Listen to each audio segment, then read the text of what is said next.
KTN Maharashtra न्यूजमध्ये आपले हार्दिक स्वागत। आपण पाहत आहात केटीएन महाराष्ट्र न्यूज। काही ठळक बातम्या। ज्ञानोबा तुकारामच्या जयघोषात माहूर ते पंढरपूर पायी पदयात्रा मार्गस्थ।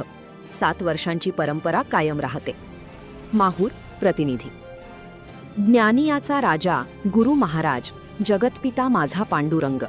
संत ज्ञानेश्वर महाराज आणि संत तुकाराम महाराज यांच्यासह अनेक संतांनी वारकरी संप्रदायाला दिलेली वारीची परंपरा आजही तितक्याच भक्तिभावाने जपली जात आहे।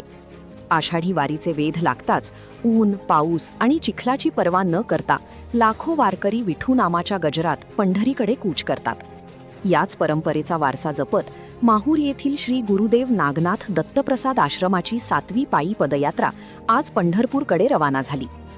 संत नागनाथ महाराज खोकले यांच्या आशीर्वादाने आणि हरिभक्तपरायण चिरंजीव नामदेव महाराज खोकले यांच्या नेतृत्वाखाली ही 7वी पंढरपूर पायी पदयात्रा आज दिनांक 5 जुलै रोजी माहूर येथून भक्तिमय वातावरणात निघाली। गेल्या 7 वर्षांपासून ही परंपरा अविरतपणे सुरू आहे।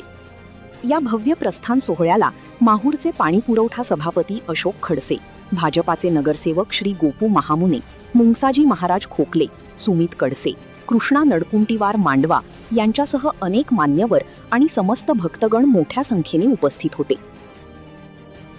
परिसरातील घडामोडी पाहण्यासाठी पाहत रहा KTN Maharashtra news. Channel subscribe करा, लाईक करा, पुढील ग्रुपवर शेअर करा।